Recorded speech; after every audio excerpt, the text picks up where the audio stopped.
Mak Kudin, oh Mak Kudin. Mak Kudin. Mak Kudin.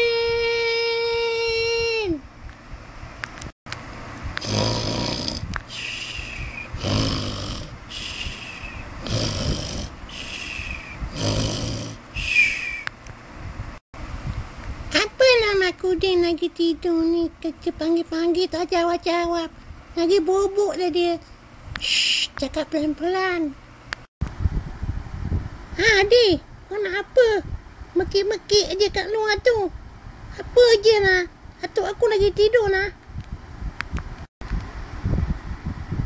Sorry lah, mana aku tahu ni. Atuk kau tidur aku tak tahu. Jangan marah-marah. Tahu tak apa? Kau nak apa?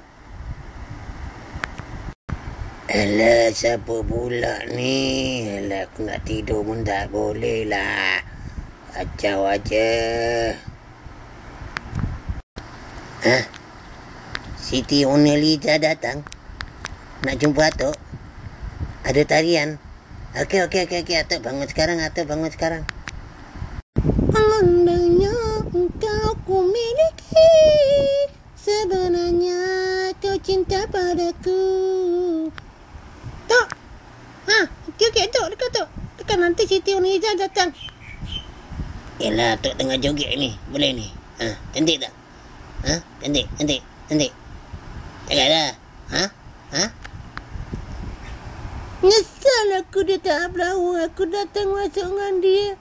Lepaslah pun aku jumpa Siti Nurhaliza.